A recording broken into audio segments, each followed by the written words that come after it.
कुछ टाइम पहले 90s के टाइम में इंडिया भी IMF के पास गया था, उन्होंने भी वहां से कर्जा लिया था, लेकिन 93 में उन्होंने ये खत्म कर दी। हमारे आने वाले यानी कि दौर में जो बच्चा पैदा हो रहा है तकरीबन 35,000 रुपए का मकरूज है। दुनिया में आने से पहले 1,35,000 हो सकता है, 35,000 1,35,000 रुपए का मकरूज है सर। चाइना को जरूरत है इंडिया की, जबकि एक दूसरे को फौजी मार रहे हैं वो, ठीक है, लेकिन ट्रेड नहीं रोक रहे। इंडिया को जरूरत है चाइना की, क्योंकि इंटरनेशनल मार्केट में चाइना की मजबूरी है। इंडिया कुछ कंप्रोमाइज कर रहा है, हमारे साथ इंडिया क्यों कंप्रोमाइज करेगा?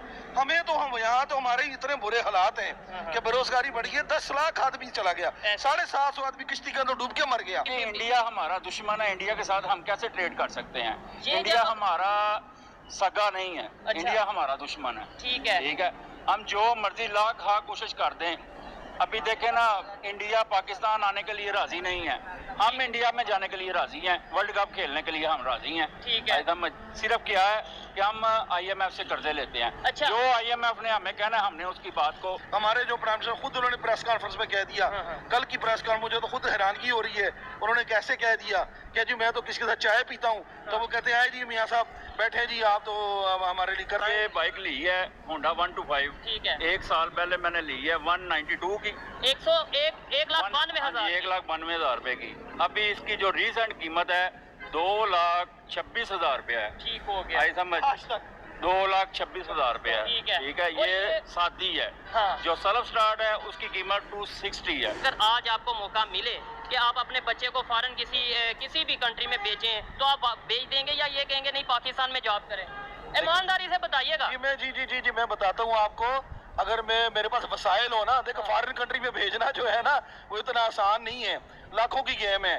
अगर कनाडा भेजना तो 30-40 लाख में लगता है मेरे भाई, पाकिस्तान से अगर कनाडा। हाँ जी, और अगर मैंने सऊदी अरब भेजना तो नमस्कार दोस्तों, क्या हाल चाल है आप सबके।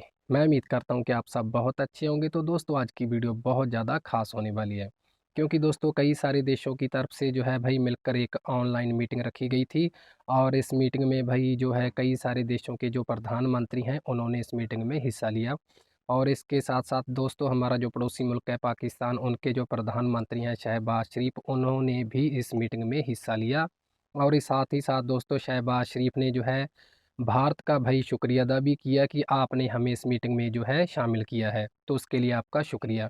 तो दोस्तों इससे भाई एक और बात के जो है साफ साफ संकेत मिल रहे हैं कि इस मीटिंग के ज़रिए जो है पाकिस्तान और भारत में जो लंबे समय से ये दुश्मनी वाला मुद्दा चलता आ रहा है, हो सकता है कि धीरे धीरे ये भी समाप्त हो जाए, और भारत पाकिस्तान के बीच ये जो कारोबार वाला जो मामला ठप पड़ा है, हो सकता है कि आने वाले वक्त में ये भी शुरू हो जाए। तो दोस्तों ये एक अच्छी बात है।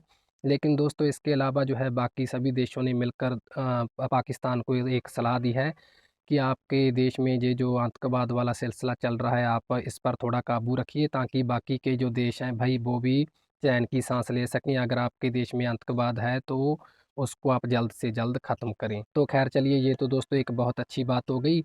अब हम पाकिस्तान के जो आम लोग हैं, वहाँ की जो आम जनता है, उनकी प्रतिक्रिया भी जान लेते हैं कि उनका इस मीटिंग के बारे में क्या कहना है, कि क्या ये सिर्फ़ एक मीटिंग बनकर ही रह जाएगी, या फिर इससे आने वाले वक्त में भारत और पाकिस्तान के रिश्तों पर कुछ ना कुछ अच्छा असर पड़ेगा। तो चलिए ऐसा करते हैं दोस्तों कि पहले तो हम इस पूरी वीडियो को देख लेते हैं कि पाकिस्तान के लोगों का इस पर क्या कहना है, और इस वीडियो के आखिर में हम भी इस पूरी बातचीत पर खुलकर अपने विचार रखेंगे। तो चलिए दोस्तों पहले देख लेते हैं इस वीडियो को। आज SCO की मीटिंग चेयर की गई इंडिया की तरफ से, जिसमें चाइना, ईरान और इसके अलावा पाकिस्तान के प्राइम मिनिस्टर ने भी पार्टिसिपेशन की है। पाकिस्तान के प्राइम मिनिस्टर शहबाज शरीफ साहब ने ना सिर्फ बकायदा तौर पे इंडिया को थैंक यू बोला है, बल्कि साथ ही साथ क्रॉस बॉर्डर टेररिज्म को कंट्रोल करने के लिए भी दोनों साइड से बात की गई है। पाकिस्तानी पब्लिक से पूछेंगे कि क्या ये मीटिंग रिलेशंस के ऊपर कोई पॉजिटिव इंपैक्ट डालेगी, आने वाले टाइम में क्या ट्रेड दोबारा से ओपन होगी या नहीं। इस हवाले से पाकिस्तान की पब्लिक, पाकिस्तान की यूथ क्या ओपिनियन रखती है, जानेंगे इस वीडियो में। जो मेरी पर्सनल ओपिनियन है वो मैं आपको बताऊंगा वीडियो के लास्ट में। चलते हैं वीडियो की तरफ और मिलते हैं वीडियो के बाद। अस्सलाम वालेकुम। वालेकुम सलाम जी। आपका नाम? मोहम्मद इरफान जी। आपका नाम? हाजी राहत जफर। क्या करते हैं आप? सर मैं एज ए जर्नलिस्ट हूँ। जबरदस्त। और आप क्या करते हैं? जी मैं बिजनेसमैन है, हम भी सोशल मीडिया से पढ़ते हैं। वाह जबरदस्त, फिर तो इनसे बात करके बड़ा मजा आएगा। एक तो बिजनेसमैन भी हैं, जर्नलिस्ट भी हैं, जो भी हालात हैं उनसे बाखबर होंगे। अभी आज SCO की मीटिंग हुई है, इंडिया ने उसे चेयर किया है, पाकिस्तान के प्राइम मिनिस्टर ने भी पार्टिसिपेशन किया ऑनलाइन। तो पाकिस्तान के प्राइम मिनिस्टर ने थैंक यू बोला है इंडिया को। क्या कहते हैं, ऐसी मीटिंग से आने वाले टाइम में ट्रेड ओपन होगी, रिलेशन बेहतर होंगे, पॉसिबल है या नहीं? देखिए जी, अभी तक जो सिचुएशन जा रही है पाकिस्तानी अवाम की, वो तो इंतहाई दगरगों हालात हैं। बिल्कुल और महंगाई जो दिन ब दिन उसमें इजाफा होता जा रहा है। ऐसे ही है। ठीक है, अर्शिया खुर्दनोश जो है उनकी महंगी- कीमतें आसमान से बातें कर रही हैं। और इसके अलावा जो है ये जो मीटिंगें वगैरह हो रही हैं, हमारे प्राइम मिनिस्टर साहब जाके मीटिंग्स वगैरह कर रहे हैं वहाँ पे, ठीक है। या जो इंटरनेशनल समिट्स वगैरह जो है वो वहाँ पे वहाँ पे पार्टिसिपेट कर रहे हैं। तो मेरे अपने ज़ाती राय में इससे कोई ना पाकिस्तानी अवाम को मुझे कोई रिलीफ मिलता नजर नहीं आ रहा। नहीं, हम सिर्फ पार्टिसिपेशन करते हैं जब अगर हम कोई ऐसी पॉलिसी लेके आएंगे जी। जो उनकी शराइत है। जैसे वो मोस्टली ये कहते नजर आते हैं इंटरनेशनल लेवल पे, अभी इंडिया यूएस ने जॉइंट स्टेटमेंट दी कि भाई पाकिस्तान को चाहिए कि वो क्रॉस बॉर्डर टेररिज्म के ऊपर कंट्रोल करे। इंडिया भी यही कहता नजर आता है। ये जो गिला है इंडिया का या इंटरनेशनल लेवल पे, ये हम खत्म क्यों नहीं कर देते? या अगर गिला ये हमारे यहाँ ऐसा कुछ नहीं है तो हम उसका प्रूफ क्यों नहीं देते? सर पता है कि हमारी खारजा पॉलिसी ही आज़ाद नहीं है। ये चीज हमारी खारजा पॉलिसी जब तक आज़ाद नहीं है हम गैरों के गुलाम हैं। और जब गैरों को गुलाम होंगे तो गैर हमारी बात मनवाएंगे। यही चीज़ हमारी मईशत पे असरअंदाज हो रही है, यही चीज़ हमारी खारजा पॉलिसी पे असरअंदाज हो रही है, यही चीज़ जो सियासी अदम इस्तेकाम का जो है बाइस बन रही है। ठीक है। कभी हम सियासी जमातों पर पाबंदियां लगाते हैं, कभी हमारे सियासतदान आपस में दस्तों गिरबां होते हैं, एक दूसरे को चोर, वो चोर है, ये चोर है, उसकी जी। वजह से ये पाकिस्तान डिफॉल्ट हो रहा है, इसकी जी, वजह। बिल्कुल इस तरह ही ऐसा ही है। है। जी जी। जी, इस तरह ही हो रहा है। और ये मुल्क जो है ना इंतहाई खतरनाक सूरत हाल से गुजर रहा है। और ये जो मुल्क के जो दानिश्वर हैं, अगर आप उनके जो राइटिंग्स हैं या उनका जो है मतलब इस वक्त एनालिसिस है जो भी। एनालिसिस है, उनके आर्टिकल्स पढ़ें, जो मुल्क के साथ मुखलिस है, सारे नहीं। अच्छा ठीक है, बीइंग ए जर्नलिस्ट में कहता हूँ, मैं किसी को इल्जाम नहीं देता, ठीक है। जो मुल्क के साथ मुखलिस है वो तो इसको 70 की दहाई के हालात कह रहे हैं। हो 70 की दहाई के हालात कह रहे हैं, ऐसे जो खतरनाक सूरत हाल दिन ब दिन पैदा होती जा रही है। ठीक है। लेकिन जब आप किसी से कर्ज लेंगे ना तो वो मकरूज में आपको टांग पे टांग रख के बैठ जाएगा, ठीक है, और हमें दबाता जाएगा, हमारे से अपनी शराइत मनवाता शराइत जाएगा। बनाता जाएगा। बिल्कुल। तो मैंने कुछ अर्सा पहले एक दानिश्वर का, क्योंकि मैं एज ए जर्नलिस्ट जो है वो लाजमी इस चैनल के थ्रू अपने दोस्त बाब से और व्यूअर से बात करना चाहता हूँ। एक बहुत बड़े पाकिस्तान के दानिश्वर है, मैंने उनका नाम नहीं लेना, उनका आर्टिकल पढ़ा था। उनकी मुलाकात हुई थी एक इंटरनेशनल जो है ना वो एनालिस्ट से, ठीक है। किसी एयरपोर्ट के ऊपर। तो उन्होंने वो जो उनके व्यूज थे उस इंटरनेशनल एनालिस्ट के, वो अपने आर्टिकल में शेयर किए थे। उसने कहा था कि एक टाइम आने वाला है कि कुछ ना आपके जो है ना सियासतदान वो अपनी जाती मफादात के लिए वो कुछ इस तरह के काम करेंगे कि वो मकरूज हो जाएंगे एक बहुत बड़ी इंटरनेशनल जो है ना वो एक यानी कि पावर के मकरूज हो। पावर का मकरूज हो जाएंगे। उसमें इंटरनेशनल ताकतें जो इंटरफेयर करेंगी, ठीक है। वो आहिस्ता आहिस्ता वो पंजे गाड़ेगी। इवन के खुदा ना खास्ता आपको बस तनख्वाहों के लिए पैसे नहीं होंगे। और ये सिचुएशन हमें देखने में ऑलमोस्ट मिल चुकी है। सर आप क्या कहना चाहेंगे? मैं इनकी बातों से काफी हद तक एग्री करता हूँ कि हम इस टाइम अपनी मर्जी से पॉलिसी नहीं बना पा रहे, लेकिन साथ ही अगर इंडिया की बात करें, हम अभी आज 2023 में ये कहते नजर आ रहे हैं कि हम 70 के दौर में हैं, जबकि वहां पे बहुत तेजी से डेवलपमेंट की बात हो रही है। वो दुनिया की 5वीं बड़ी इकॉनमी बन चुके हैं, वो जो उनसे तेजी से बेहतरी की तरफ जा रहे हैं। सर जी, हमारे बड़े इस दुनिया से चले गए हैं, ठीक है। हमारी औलाद जवान हो रही है। हमने आज तक ये नहीं देखा कि इंडिया और पाकिस्तान का आपस में पैच हो सके। ठीक है। अभी तक तो होता हुआ नजर नहीं आ लेकिन रहा। कोशिशें हुई हैं, जैसे कोशिशें वाजपेयी हुई साहब हैं, आए थे। वाजपेयी साहब ने की है, उसके अलावा मुशर्रफ साहब ने की है कोशिश। ठीक है, मुशर्रफ साहब ने तो इधर तक कर दिया था कि ये इंडिया और कश्मीर आज़ाद हो चुका था मुकम्मल। ठीक है। लेकिन जब नवाज शरीफ की हुकूमत आई तो इन्होंने मुशर्रफ को पीछे किया और सारी फौज वापस बुलाई। जब आप फौज कारगिल वापस की आई आई, थिंक बात कर हाँ रहे हैं। जी, ठीक फौज है। वापस आई और हमारे काफी ज्यादा जवान शहीद हुए। ठीक हो ठीक है। गया। और दिन ब दिन हमारे पाकिस्तान का जो है ना डॉन दर डॉन होता जा तो रहा है। उसके जिम्मेदार मैं हूँ, आप हैं, यानी पाकिस्तान नहीं है या कोई दूसरी ताकतें हैं जो हमें यहाँ पे बता दिया जाता है जी अमेरिका की वजह बेसिक से। जो है हमारे मुल्क का जो बेड़ा गर्क कर रहा है वो IMF है। ठीक है, तो हम ना जाएं IMF है सर। हम मजीद कर्जे ले जा रहे हैं। तो सर हम ना जाएं IMF को, हमें कोई बुलाता तो नहीं, हम तो खुद उनके गुलाम हैं, हम उनके गुलाम बन चुके हुए हैं। सही बात है। वो हमें बुलवाता है और अपनी बातें मनवाता है। आज से कुछ टाइम पहले 90s के टाइम में इंडिया भी IMF के पास गया था, उन्होंने भी वहां से कर्जा लिया था, लेकिन 93 में उन्होंने ये खत्म कर हमारे दिया। आने वाले यानी कि दौर में जो बच्चा पैदा हो रहा है तकरीबन 35,000 रुपए का मकरूज है। दुनिया में आने से पहले 1,35,000 हो सकता है 35,000। 1,35,000 रुपए का मकरूज है सर। ठीक है। आने वाला कर्जदार है, वक्त कर्जदार। बहुत ज्यादा साहत है। आज आपको पता हो, शायद आपने सुना हो, हम्म। मजीद यूनिट महंगा हो गया है। ठीक है। वो किसके ऊपर दबाव बढ़ रहा है? अवाम के ऊपर दबाव बिजली बढ़ का रहा है। यूनिट महंगा हो बिजली गया। का यूनिट महंगा हो गया है। वो ठीक हो गया। किसके ऊपर दबाव पड़ रहा है? अवाम के ऊपर। अच्छा, रशिया पिस से कौन पेट्रोल रही है? आया। अवाम। अवाम। अवाम पिस रही है। रशिया से पेट्रोल आया, बड़ी बात चल रही थी सर के जी रशिया से पेट्रोल आएगा, सस्ता हो जाएगा पेट्रोल। वो फिर 8 रुपए महंगा हो गया। पेट्रोल भी आ गया, फिर भी 8 रुपए महंगा हो गया। सर उसके जो लेटेस्ट इन्फॉर्मेशन आ रही है ना, जो सोशल मीडिया पे अगर आप जाएं, क्योंकि जो मतलब जो इलेक्ट्रॉनिक मीडिया, जो नेशनल वो इलेक्ट्रॉनिक चीज वो मीडिया, नहीं दिखाता। तो वो दिखा नहीं रहा। परेशानी तो इस बात की है, हम तो किसी की बात नहीं कर रहे, हम तो इस बात पे परेशान है। एक्चुअल कंडीशन जो है वो हाईलाइट आवाम को नहीं की जा रही, बिल्कुल। लेकिन सोशल मीडिया ने ट्रुथफुलनेस से काम लिया, ऑनेस्टी से काम लिया। ठीक इसने है। बताया है कि इनका जो है ना, वो रूस से जो तेल आया है ना, वो जो है बदकिस्मती से इनके पास उसे रिफाइन करने की टेक्नोलॉजी नहीं है। Definitely। अफसोस की बात है ऐसे ही है। कि ये कोशिश कर रहे हैं कि इंडिया के साथ उसकी टेक्नोलॉजी जो है, वो उसको जो तेल जो वहां भेजा जाए, वहां से रिफाइन करके।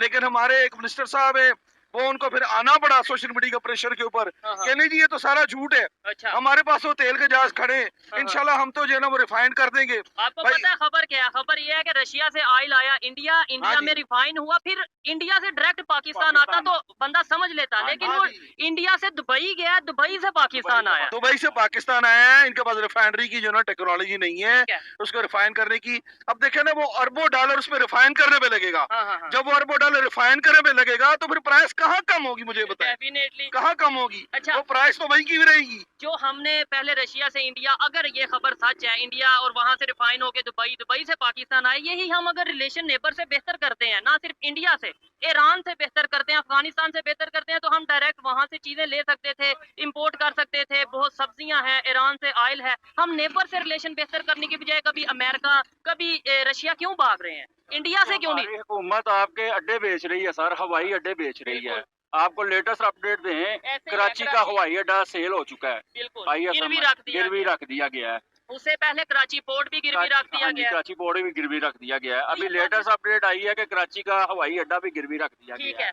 क्या वजह? हम कब तक ये अपने घर की चीजें बेच बेच के कभी सड़क बेचेंगे, कभी हवाई अड्डे बेचेंगे और अपना 2050 में पाकिस्तान का नामो निशान नहीं है। और नहीं, 2050 में यकीन करके जाने। सही बात है। 2050 पाकिस्तानी और ये बात कर रहे हैं। और हमें अपना मुस्तकबिल नजर नहीं आ रहा, ओहो। ना हमारे बच्चों को आ रहा है, ना हमें आ रहा है। आप बिल्कुल क्या- भी नहीं आ रहा। आप यकीन इस पे क्या कहना चाहेंगे जो इन्होंने बात की है? वो जो बात कर रहे हैं, वो जो चीजें वो सोशल मीडिया पे शेयर हो रही है ना, वो बता रहे हैं।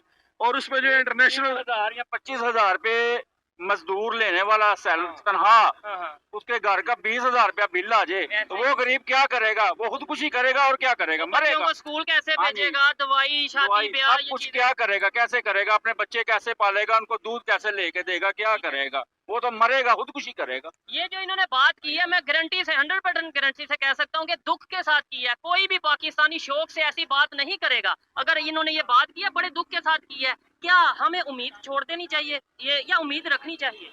हम पाकिस्तानी ये तो नहीं कह सकते कि हमें उम्मीद छोड़नी चाहिए, जबरदस्त। हमें उम्मीद रखनी चाहिए। ये हमारा पाकिस्तान है, हम इससे लव करते हैं, प्यार हाँ, करते हैं, हाँ। अल्हम्दुलिल्लाह। ऐसे ही है। ठीक है, आने वाला वक्त इंशाअल्लाह ताला अच्छा कोशिश ये होगा, हो कि बेहतर होगा। बेहतर होगा मेरा इंशाअल्लाह सवाल ये ताला। था, ट्रेड क्यों नहीं हम कर लेते इंडिया के साथ? जैसे ये आपने बात की अभी 2050। इंडिया हमारा दुश्मन है, इंडिया के साथ हम कैसे ट्रेड कर सकते हैं? ये इंडिया जब- हमारा सगा नहीं है, अच्छा। इंडिया हमारा दुश्मन है। ठीक है। ठीक है, हम जो मर्जी लाख खा कोशिश कर दें, अभी देखें ना, इंडिया पाकिस्तान आने के लिए राजी नहीं है। हम इंडिया में जाने के लिए राजी हैं, वर्ल्ड कप खेलने के लिए हम राजी हैं। ठीक है। ऐसा सिर्फ क्या है कि हम IMF से कर्जे लेते हैं। अच्छा। जो IMF ने हमें कहना है, हमने उसकी बात को पहले नंबर पे तो हमें दुश्मनी, कारोबार में दुश्मनी दोस्ती वाला कंसेप्ट दूर होना चाहिए। और उसके अलावा दुश्मनी वाली रीजन ही जो हमें 70-75 साल से इतनी हेट फैला दी गई है, नफरत मेन स्ट्रीम मीडिया में बढ़ा दी गई है कि दुश्मन है। चाइना इंडिया की भी आपस में दुश्मनी है, वो तो ट्रेड करते हैं, उन्होंने ट्रेड बंद कर दी है।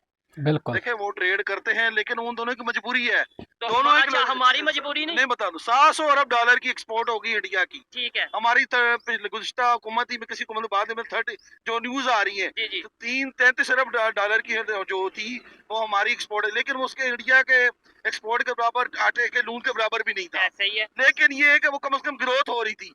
अब जो माशाल्लाह से जो हमारी मौजूदा हुकूमत की सिचुएशन जा रही है, वो हमारी ग्रोथ रेट नेगेटिव जा रही है। तो जब आप नेगेटिव जाएंगे तो गर्दन झुका के चलेंगे। वो दोनों लेवल पे हैं। यानी हम ये दुश्मनी वाला माइंड में रख लें और वैसे भीख मांगते फिर ऐसे भागते रहे, वो दोनों लेवल पे हैं। चाइना को जरूरत है इंडिया की, जबकि एक दूसरे को फौजी मार रहे हैं वो, लेकिन ट्रेड नहीं रोक रहे। इंडिया को जरूरत है चाइना की, क्योंकि इंटरनेशनल मार्केट में चाइना की मजबूरी है। इंडिया कुछ कॉम्प्रोमाइज कर रहा है, हमारे साथ इंडिया क्यों कॉम्प्रोमाइज करेगा? हमें तो हम यहाँ तो हमारे इतने बुरे हालात हैं कि बेरोजगारी बढ़ी है। 10 लाख आदमी चला गया, 750 आदमी किश्ती के अंदर डूब के मर गया। ठीक है, उन माँ बाप का क्या हाल है? उनके से आके पूछे उन माँ बाप की क्या सिचुएशन है कि जिनकी रात की नींद, जवान बच्चे जो है 750 आदमी, जिसमें 80% पाकिस्तानी थे, वो डूब के मर गए, शहीद हो गए। लेकिन हमने हमारे तो है ना, हमने वहाँ पे कोई उसके लिए कोई उनके लिए जो है ना, जो हमने कोई कोशिश नहीं की। हमने यूनान से नहीं पूछा क्या जी, वो 3 दिन मदद के लिए आ रहे थे, वो गैर कानूनी थे, हमारे बंदे थे। हमारे पासपोर्ट तो पाकिस्तानी थे, हमारे शनाख्ती कार्ड होल्डर थे। हमारे पासपोर्ट की वैल्यू है, आप ईमानदारी से बताइएगा, इंटरनेशनल लेवल पे वैल्यू है। वो 2-3 साल तो पहले नजर आनी शुरू हुई थी, लेकिन अब जो सिचुएशन है, मांग मांग के हमारे जो प्राइम मिनिस्टर खुद उन्होंने प्रेस कॉन्फ्रेंस में कह दिया, कल की प्रेस कॉन्फ्रेंस, मुझे तो खुद हैरानगी हो रही है। उन्होंने कैसे कह दिया कि जी मैं तो किसी के साथ चाय पीता हूँ, तो वो कहते हैं जी मियाँ साहब बैठे जी, आप तो हमारे लिए कर्जा लेने आ गए मेरे ख्याल में। ये कल एक प्रेस कॉन्फ्रेंस हुई थी जी, मैं तो खुद परेशान हूँ, हमारे बच्चे कहाँ जाएंगे, उनका मुस्तकबिल क्या होगा, कहाँ जाएंगे, कहाँ पलेंगे, बच्चे बेरोजगार हो रहे हैं, परेशानी हो रही है। मेरे बच्चे ने BS फिजिक्स किया हुआ है, ठीक है, वो जॉब ढूंढ रहा है, और हमने मजबूर होके एक कपड़े की दुकान पर एडजस्ट करवाया उसको। देखें, इस टाइम हमारी ये कंडीशन है, और ये पाकिस्तान के मेन एरियाज हैं। लाहौर की अगर हम बात करें, रिकॉर्डिंग करते हैं, गुजरांवाला की बात करें, यहाँ रिकॉर्डिंग करते हैं, ये मेन एरियाज हैं। अगर यहाँ पे BS फिजिक्स करके कपड़े की दुकान पे सेलमैन होगा, तो जो सिंध का एरिया है, जो कश्मीर का एरिया है, जो बलूचिस्तान का एरिया, वहाँ पे सबसे बड़े सिटी में आप खड़े हैं, गुजरांवाला संती शहर है, इधर बेरोजगारी अरूज पे जा रही है। इंडस्ट्रियल एरिया है, यहाँ पे सिचुएशन है। हाँ जी, अरूज पे जा रही है, जो है ना बेरोजगारी अरूज पे है। ठीक है, बड़ा मजा आया, परेशान है, बड़ा मजा आया बात करके। जर्नलिस्ट थे, बिजनेसमैन भी थे। लास्ट में ये बताएं, ये चीजें हम पब्लिक को कैसे बताएं? इन चीजों पे डिस्कस क्यों नहीं हो रहा? डेवलपमेंट के हवाले से हम क्यों नहीं बात करते? ये जो लोग खड़े हैं, ये जो यूथ खड़ी है, आपने बात की, देखें वो सुनने के लिए खड़े हो गए। मेन स्ट्रीम मीडिया पे ये बात क्यों नहीं की जाती? आप लोग आवाज उठाते हैं, हम आवाज उठाते हैं, मेन स्ट्रीम मीडिया क्यों नहीं आवाज उठाता? बात ये है सर कि यहाँ पे सिचुएशन इस किस्म की है कि जो कहीं से बात करे उसका खाना खराब कर दो, ऐसा ही है। ठीक है, अब ये कह दो ये गद्दार है, ये किसी के कहने पे कर रहा है। हाँ जी, तो ये एक सिचुएशन ये हो गई है कि वो बेचारा नजर नहीं आएगा, पता नहीं नजर आएगा, बंदा गायब हो जाता है, सोशल मीडिया के सामने आ गया, उसने हुकूमत के खिलाफ कोई बात कर दी, नेक्स्ट डे वो आपको नजर नहीं आएगा। क्यों फ्रीडम ऑफ स्पीच पाकिस्तान में नहीं? आप तो जर्नलिस्ट हैं, क्या कहते हैं सर? वो अगर होती तो उस वक्त हालात चेंज होते। अगर इस वक्त पाकिस्तान में तो कानून नहीं है, देखेंगे कानून अशराफिया के लिए, गरीबों के लिए तो कानून ही है। गरीब जो है वो धक्के खाता है, एक दरख्वास्त लेके 15-20 दिन थाने में, तो उसकी सुनवाई कोई नहीं होती। एक अमीर आदमी प्राडो गाड़ी से उतरता है, वो 10-20 हजार 25 हजार रिश्वत देता है और अपने मुतालिका बंदे को अंदर करवा देता है। बात ये तो कल्चर चल रहा है, ये कल्चर खत्म नहीं हो सकता। इसलिए पाकिस्तान के जो है ना इंफ्रास्ट्रक्चर जो है, इंसाफ का कानून नहीं है यहाँ पे। और सबसे पहले मैं ये समझता हूँ एजुकेशन सिस्टम को चेंज होने की जरूरत है। आप क्या कहेंगे? सर एजुकेशन सिस्टम भी तब चेंज हो जब आप मुल्क के अंदर इंसाफ का कानून लेके आए और करप्शन को खत्म करें। हर जो है उसमें इदारे में तो करप्शन मौजूद है, तो जब जहाँ पे करप्शन होगी वहाँ पे आप ग्रोथ कैसे होगी? वो जो करप्ट लोग हैं वो अच्छे लोगों को आगे नहीं आने देंगे, वो कभी भी नहीं आने देंगे। जब वो नहीं आने देंगे, आपकी यंग जनरेशन जलीलो ख्वार होगी, BS फिजिक्स करके, MSc करके, ME साइकोलॉजी करके, ठीक है, और इसके अलावा जो कपड़े की दुकान पे जॉब, कपड़े का जो PhD करने वाला जो बेचारा हेडमास्टर लगा हुआ है, मैं आपको दिखा देता हूँ। बहुत सी ऐसी एग्जांपल्स मुझे आइडिया है। आपने हेडमास्टर बोला, उन्हें भी जॉब नहीं मिल रही। हेडमास्टर तो फिर शुक्र है लग गया है। हाँ जी, वो मैं आपको बताता हूँ, अगर PhD देखे ना तो PhD का पूरी दुनिया में रेशियो ये होता है कि किसी भी मुल्क में, और हमारे जैसे पाकिस्तान जैसे तरक्की पजीर मुल्क में, ठीक है, वो तकरीबन सिर्फ उंगलियों में गिने होते हैं। बिल्कुल उनको 10-10 लाख की नौकरी भी कंपनी, वो इतने ज़हीन लोग होते हैं, बड़ी रिस्पेक्ट दी जाती है, बड़ी रिस्पेक्ट। लेकिन यहाँ पे वो बेचारा वो जो है ना हेडमास्टर लग जाता है या सीनियर टीचर लग जाता है। हेडमास्टर को भी ना वो आंखों से चूम के रख लेते हैं कि या अल्लाह तेरा शुक्र है को 70-80 हजार लाभ भी जाएगा ना। ये जो सिचुएशन पाकिस्तान में बनी है, लास्ट में बस पूछूंगा, वाइंड अप करूंगा, ये इंटरनेशनल लेवल, आप तो मेरे से ज्यादा बेहतर जानते होंगे कि सोशल मीडिया पे लेट्स सपोज ये मैं वीडियो अपलोड करता हूँ, पूरी दुनिया देख सकती है, ठीक है। इंटरनेशनल लेवल पे जब ये सिचुएशन जाती है कोई बिजनेसमैन यहाँ पे आके इन्वेस्टमेंट करना चाहेगा, कोई फॉरेन इन्वेस्टर यहाँ पे आके ये कहेगा कि मैं टेस्ला की कंपनी यहाँ ले आऊँ, मैं यहाँ पे ओपम मतलब या कोई भी ऐसी कंपनी है वो यहाँ पे लाऊं, इसे यहाँ से उल्टा कंपनीज वापस जा रही हैं, शेल का पंप आज जा रहे हैं ना, कोई भी बंदा इधर आके इन्वेस्ट करने के लिए तैयार नहीं है, कोई बंदा भी इधर आके पाकिस्तान में इन्वेस्ट करने के लिए तैयार नहीं है। ठीक है, जो हालात हमारे मुल्क के इस टाइम बने हुए हैं, और सच्ची ये बात है। सादा सी एग्जाम्पल आने वाला जो वक्त है ना, आने वाला मजीद जो 5 साल है इसके बाद जो है, उम्मीद है कि 80% लोग मूव करेंगे आउट ऑफ कंट्री। ये 80% और इंशाल्लाह। यूथ अभी भी बड़ी तादाद में कर रही है। ज्यादा जा रही है। जो अभी रिसेंट वाकया हुआ है यूनान वाला, हाँ, हाँ। आपके सामने ही है, कोई बंदा पूछने वाला नहीं, आज मर गया कल दूसरा दिन। ठीक हो किसी गया। ने भी जाके, हमारे जो प्राइम मिनिस्टर साहब हैं शहबाज शरीफ साहब, वो अक़वाम मुत्तहिदा के इजलास में गए हैं, यूनाइटेड नेशन में, यूनाइटेड नेशन में गए हैं, उधर जाके वो भीख मांग रहे हैं। ठीक है, उन्होंने कोई मसला यूनान का नहीं उठाया। ठीक हो गया। अभी जो और एक बड़ी बात उसमें लेटेस्ट जो वाकया हुआ है स्वीडन में, हाँ। कुरान पाक की जो बेहुरमती हुई है, उसके मुताल्लिक भी अभी तक कोई आवाज नहीं उठाई। कह रहे हैं जुम्मे वाले दिन कोई प्रोटेस्ट किया जाएगा, प्रोटेस्ट रिकॉर्ड किया जाएगा। अच्छा, जो उधर वाकया पेश आया यूनान में, वहाँ पे स्वीडन मोस्टली की तो हम पूरी भरपूर मजम्मत करते हैं, हम बिल्कुल ऐसे ही। बेहक मुसलमान उसकी मुकम्मल मजम्मत करते हैं। किसी भी मजहब को हर्ट नहीं करना चाहिए। अच्छा, जो उधर यूनान में वाकया पेश आया उसमें मोस्टली लोग कश्मीर के हाँ थे, जी, कश्मीर। ठीक है, और हम कहते हैं कि हमने दूसरा कश्मीर भी आजाद कश्मीर, करवाना है। आजाद कश्मीर के थे, कोडली के थे, मंडी बहावलदीन गुजरात के जो, और कितने घरों में सफ़े मातम बिछी हैं, कोई पूछने वाला नहीं है, कोई उधर मीडिया का बंदा नहीं गया, कोई उधर यानी कि हुकूमती बंदा नहीं कोई पहुंचा। ठीक है, वो जिन घरों में सफ़े मातम बिछा है वो बेचारे क्या करें, किसके आगे जाके बोल लें। बड़ा बड़ा वो दुख बंदे वाला जो मुकाम मरे है। हैं, जो बंदे मरे हैं, वो किस लिए मरे हैं? सिर्फ और सिर्फ रोटी भूख के के लिए। लिए, भूख के लिए, ठीक है, भूख के लिए। और आप लास्ट में बता दें, अगर आज आपको मौका मिले कि आप अपने बच्चे को फॉरेन किसी भी कंट्री में भेजें, तो आप भेज देंगे या ये कहेंगे नहीं पाकिस्तान में जॉब करें? ईमानदारी से बताइएगा। जी मैं बताता हूँ आपको। अगर मेरे पास वसाइल हो ना, देखो फॉरेन कंट्री में भेजना जो है ना, वो इतना आसान नहीं है, लाखों की गेम है। अगर कनाडा भेजना तो 30-40 लाख में लगता है मेरे भाई, पाकिस्तान से अगर कनाडा हाँ जाना है। जी। और अगर मैंने सऊदी में भेजना तो 8-10 लाख लगता है, ठीक है, क्योंकि डॉलर का रेट तो खड़ा नहीं हो रहा। हाँ। जब खड़ा नहीं हो तो वीजों के रेट दिन ब दिन बढ़ते जा रहे हैं। बिल्कुल ठीक ऐसे है, तो मेरे पास वो जब मैं 30-40 लाख होगा तो पाकिस्तान में बिजनेस करवा लूंगा उसको। ठीक है, और पाकिस्तान में बिजनेस, लेकिन फिर भी मैं कंपेयर करूंगा, अगर मैं 30 लाख लगा कर मेरा बेटा या मेरा भतीजा या मेरे को बहुत ही करीबी कोई चीज, उसको मैं अपनी जात से फायदा दे सकता हूँ, तो 10-12 5-7 लाख पाकिस्तानी अपना वहाँ की करेंसी से कमा सकता है, मैं उसको भेज दूंगा। क्योंकि यहाँ पे तो हालात फिलहाल नहीं है। तो हालात मखदूश हैं। ठीक अब है, अल्लाह ताला ने ये मुल्क खुदा दाद है, इसको इंशाल्लाह ताला जो है, ये हजूर सल्लल्लाहु अलैहि वसल्लम का सदका है, हजूर गौस पाक सरकार का सदका, औलिया अल्लाह का फैजान है। उम्मीद अब हमें रखनी हाँ जी, चाहिए।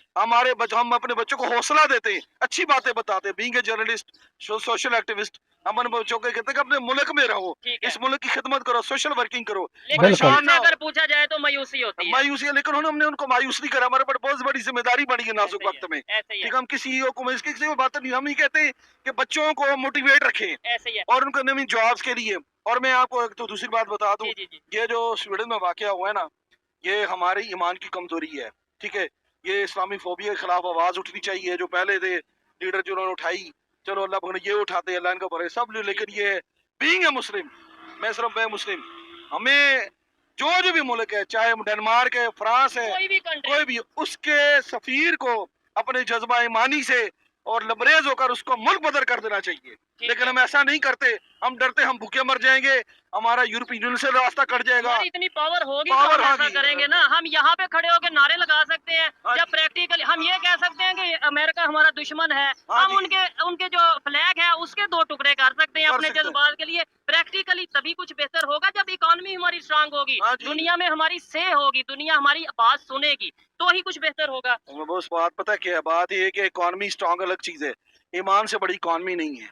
ठीक इस है। चीज का हिसाब कुरान पाक के साथ जो हुआ, यहाँ हमारे प्यारे नबी पाक नहीं, नहीं, सल्लल्लाहु मेरा अलैहि कहने का वसल्लम मतलब ये है कि हमारी आवाज यहीं तक होती है। हमको चाहिए कि अक़वाम आलम में आवाज उठाने के लिए कोई तो कदम उठाए, वो दुनिया देखे यार पाकिस्तान ने कर दिया है, अल्लाह की जात को राजी करना, अल्लाह रसूल को, वो हम क्यों नहीं कर रहे? ठीक है। उनको हम बुला के सिर्फ ये कहते हैं जी, उनको हम दफ्तर खारजा बुला के, दफ्तर खारजा बुला के जो हम उसका एहतजाज रिकॉर्ड कराते, क्यों? हम उनके वजीर आजम को फोन करें, इमदाद के लिए तो हम फोन कर लेते हैं। ठीक है, यहाँ कोई उनका वाकया वो फोन कर लेते, लेकिन जब कुरान की बेरुमती होती है या हमारे नबी पाक सल्लल्लाहु अलैहि वसल्लम शान में बेदबियां करते हैं, तो वो फिर तो ये है कि हमारी जानों का नजराना होना चाहिए। इस पे किसी मुसलमान का मसला है ही नहीं, अल्हम्दुलिल्लाह आपके समेत, मेरे हमारे बच्चों समेत, तो ठीक है। कोई मसला नहीं है। कोई पाबंदी लग जाएगी 6 महीने साल, तो कोई मसला, भूखे नहीं मरेंगे। अल्लाह ताला की ज़ात ने रिज़्क़ का वादा किया हुआ है, और पाकिस्तान इंशाल्लाह तरक्की करेगा। लेकिन ये है उसमें भी हिम्मत करने की हिम्मत, जरूरत है। लेकिन ये नहीं, हम जब भी बेदबी होती है, जब भी किसी का वाकया होता है मुसलमानों की दिलदारी का, हमने कभी भी किसी सफीर को मुल्क नहीं, बदल उसमें नहीं किया। ओआईसी किस लिए बनाई गई है? ओआईसी क्यों नहीं बात करती? जो इतने 57 ऑलमोस्ट कंट्रीज हैं, वो मिलके क्यों नहीं बात करते? सर बिल्कुल। बात ये है कि ओआईसी भी हमारी तरह, हमारे हुक्मरानों की तो तरह फिर बनाने का मकसद बनाने का मकसद ये है कि हम वहाँ पे सिर्फ जो है ना अखियार की गुलामी कर रहे हैं। एक सिर्फ हमने स्टैंप लगाई है मुसलमानों की। Islamic United. हाँ जी, हम मुसलमानों की एक स्टेट्स का हमने यूनाइटेड होने का एक रबर स्टैम्प बने हुए हैं, उनमें अपनी पावर नहीं है। वो चाहे तो पाकिस्तान को $3 अरब क्या $3000 अरब दे सकते पॉइंट हैं। ये है कि ओआईसी में 57 मेंबर्स हैं, जिसमें बड़े बड़े बेहतर कंट्रीज भी हैं, सऊदीया भी है, इवन तुर्की की बात हाँ करें जी। तो मिलके क्यों नहीं हमें इस क्राइसिस कश्मीर का मसला हल कर सकते हैं, फलस्तीन का मसला हल तो कर वो तो सकते हैं। G20 की मीटिंग में वहां पे गए थे, आप कह रहे हैं कि कश्मीर का मसला। मैं ये कहता हूं कि हमें ये देखने की जरूरत है, कहीं सिर्फ पाकिस्तान के साथ ही तो नहीं खेला जा रहा, कहीं सिर्फ पाकिस्तान को आगे लगाया गया इस्लाम के नाम पे। बाकी तमाम सऊदीया में मंदिर भी खुल रहे हैं, अगर यूएई की बात हाँ करें, जी, वहाँ दूसरे हाँ जी। कंट्रीज की बात करें, वो बड़े अच्छे रिलेशन रख रहे हैं। हम जो उनसे आज भी जज्बाती होके इस तरीके से स्टेटमेंट देते हैं कि दुनिया हंसती है और हम डाउन हो जाते हैं। ऐसा ही है, असल में ये इत्तेहाद और इत्तेफाक की कमी है।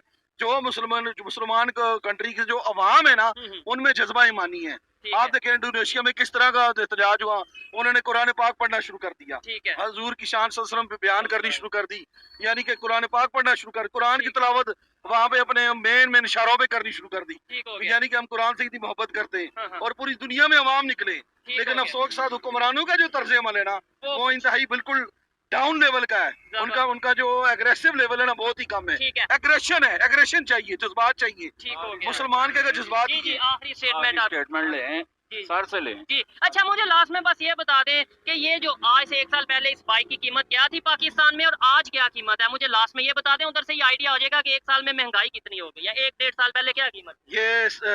ये जो मेरे भाई बैठे हैं इस बाइक पे, ये बाइक ली है होंडा 125, ठीक है, 1 साल पहले मैंने ली है 192 की, 1,92,000 1,92,000 रुपए की। अभी इसकी जो रीसेंट कीमत है 2,26,000 रुपया है। ठीक हो गया। आई समझ, 2,26,000 रुपया है। ठीक है। ठीक है, और ये ये- सादी है। हाँ, जो सेल्फ स्टार्ट है उसकी कीमत 260 है। ओ हो, ठीक है, 2.5 लाख से तो ऊपर की। सर सेम वही पार्ट, सेम वही चीजें, एक्यूरेट, यानी कि हर चीज वही है, ठीक। कोई तब्दीली नहीं हुई।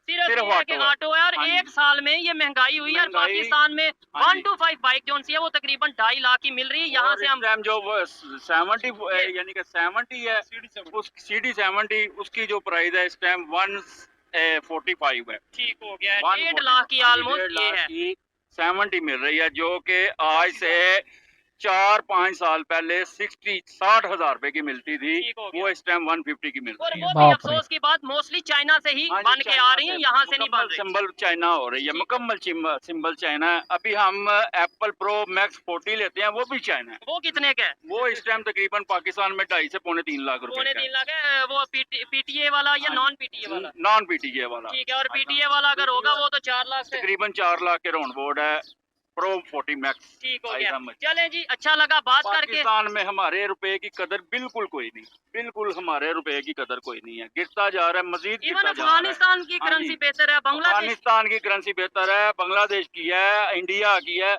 हमारे रुपए की कदर ही कोई नहीं है, बिल्कुल भी नहीं है। उसकी यही वजह है कि हमने पाकिस्तान की कदर नहीं की, हाँ जी। पाकिस्तान ने हमारी हमारी- जाहिर बात है करेंसी ऐसा ही नीचे है। जाती जाएगी। आइए मजीद हमारे प्राइम मिनिस्टर साहब जो आए हुए हैं, ये अपने केस माफ करवाने आए हुए हैं, इनको कोई हुकूमत से लगाव नहीं है, कोई अवाम से लगाव नहीं है, सिर्फ और सिर्फ ये अपने केस माफ करवाने आए हैं, बस। चलें जी, बहुत शुक्रिया सर, बहुत अच्छा लगा बात सर कर। बहुत तो देखा दोस्तों, आप लोगों ने पाकिस्तान के आम लोगों का ये साफ साफ कहना है कि अगर कोई देश हम पर जो है आतंकवाद का आरोप लगाता है और अगर हम सच्चे हैं, हमारे जहाँ से कोई आतंकवादी पैदा नहीं होता है, किसी देश में हमला नहीं करता है, तो हमें उस बात का सबूत पेश करना चाहिए सारी दुनिया के सामने। अंतर्राष्ट्रीय स्तर पर हमें इस बात को साबित करना चाहिए। और अगर हम झूठे हैं, अगर हमारे पास वाकई हमारे देश में आतंकवादी हैं, तो भाई हमें अपनी जो है गलती को मान लेना चाहिए। हमें पूरी दुनिया में ये ढंढोरा नहीं पीटना चाहिए, कि पाकिस्तान जो है आतंकवाद को बढ़ावा नहीं देता है। तो ये भाई पाकिस्तान के लोगों का साफ-साफ कहना है कि अगर कुछ है तो भी बता दिया जाए, अगर कुछ नहीं है तो भी बता दिया जाए, सिर्फ़ बातों से काम ना चलाया जाए। और इसके अलावा दोस्तों जब पत्रकार भाई साहब ने पूछा कि भारत के साथ जो है कारोबार करने में पाकिस्तान सरकार को दिक्कत क्या है? क्योंकि अगर भारत से कारोबार होगा तो उनको जो है हर चीज़ जो है सस्ती मिलेगी, मोटरसाइकिल वगैरह, गाड़ियाँ वगैरह, फल सब्ज़ी का जो व्यापार है, हर चीज़ आप किसी भी तरीके से उसको ले लें, हर चीज़ हमको सस्ती मिलेगी। हमारी इकॉनमी में भी सुधार होगा, पाकिस्तान में जो महंगाई का इस वक़्त दौर चल रहा है, वो भी कम होगा। जो भी बिजली पानी की समस्या है, उससे भी उनके लोगों को निजात मिलेगी। तो पत्रकार भाई साहब का ये साफ-साफ उनसे सवाल है कि आखिर हमारी पाकिस्तान सरकार को ये बात समझ में क्यों नहीं आती है कि भारत के साथ या फिर किसी और पड़ोसी देश के साथ अगर हम अच्छे रिश्ते रखेंगे तो इससे हमारा ही फ़ायदा है, तो हमारी सरकार उनसे अच्छे रिश्ते बनाकर क्यों नहीं रखती है। तो इस पर दोस्तों उन लोगों का साफ कहना है कि हमारी सरकार जो है अपना फ़ायदा देखती है, अपनी जेब भरने के बारे में देखती है, उनको लोगों की कोई चिंता नहीं है, पाकिस्तान की उनको कुछ चिंता नहीं है। जब से देश आज़ाद हुआ है सरकारें सिर्फ़ बदलती रही हैं, सरकारें आती हैं, जाती हैं, लेकिन लोगों के बारे में कोई भी नहीं सोचता है। इसलिए तो आज जो है पाकिस्तान के आम लोग हैं भाई वो मरने के लिए मजबूर हो गए हैं। उनका कहना है कि पाकिस्तान में आज महँगाई इतनी हो गई है कि 25-30 हज़ार जो है महीने का बिल आ जाता है।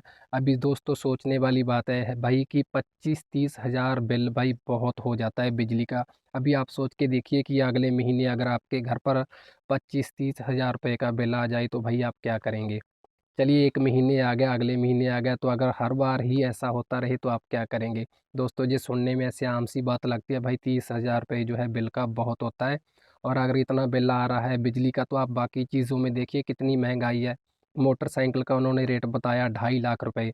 दोस्तों जो वो 2.5 लाख रुपए की मोटरसाइकिल बाइक बता रहे हैं वो तो भाई भारत में इस वक़्त जो है चलना भी बंद हो गई हैं, इतने पुराने वो मॉडल हो गए हैं और पाकिस्तान में वो भी 2.5 लाख के मिल रहे हैं।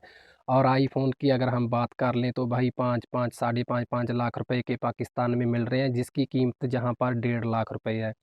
तो आप इससे अंदाज़ा लगा सकते हैं कि भाई पाकिस्तान के जो आम लोग हैं जिनके पास नौकरी नहीं है, जो रोज़ मज़दूरी करते हैं, रोज़ का अपना खाते हैं, कमाते हैं, उनका पाकिस्तान में इस वक़्त क्या हाल होगा?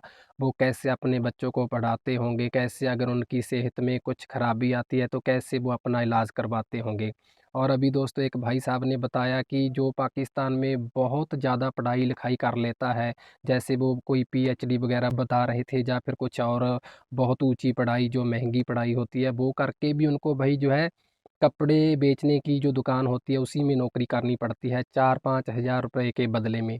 तो दोस्तों आप देख लीजिए जो पाकिस्तान में अनपढ़ है उसका तो हाल ही क्या होगा, जो पाकिस्तान में बहुत ज़्यादा अच्छा पढ़ा लिखा है उसका भी ये हाल है कि उसको 5-5 हज़ार रुपए में नौकरी करनी पड़ रही है। तो उनका कहना है कि अगर हमारे बच्चों का यही हाल रहा तो भाई उनके पास भी जो है आत्महत्या के अलावा और कोई रास्ता नहीं बचेगा और उनका कहना है कि अगर हमारा हमारा हमसे कुछ बन पाएगा तो हम अपने बच्चों को जो है विदेशों में भेज देंगे। हम कोशिश करेंगे कि उनको दुबई भेज दें, कनाडा भेज दें।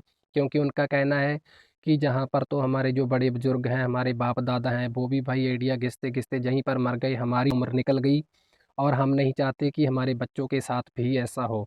तो दोस्तों पाकिस्तान के लोगों का जो दर्द है वो आप साफ-साफ दे सकते हैं। उनका कहना है कि आने वाले वक़्त में तो जो है पाकिस्तान का भई देश दुनिया से नक्शा ही मिट जाएगा। आने वाले 50 साल में जो है पाकिस्तान का बिल्कुल बेड़ा ही गर्क हो जाएगा। क्योंकि उनका कहना है कि उनके देश की जो इकॉनमी है वो तो इस वक़्त भी बहुत ज़्यादा नीचे गिरी हुई है। उनके रुपए का कोई हाल नहीं है, उनकी करेंसी का तो बिल्कुल बेड़ा ही गर्क है। और उनका ये भी कहना है कि अगर हमारा प्रधानमंत्री किसी देश में चला जाता है कोई दौरा करने के लिए, किसी मीटिंग में हिस्सा लेने के लिए, तो सभी लोग उनको वहाँ पर इसी नज़र से देखते हैं कि ज़रूर ये कुछ ना कुछ माँगने आया होगा। तो उनका कहना है कि हम पूरी दुनिया में जो है तमाशा बनकर रह गए हैं, भिखारी बनकर रह गए हैं, आईएमएफ के हम गुलाम बनकर रह गए हैं, अमेरिका के हम गुलाम हैं, चाइना के हम गुलाम हैं।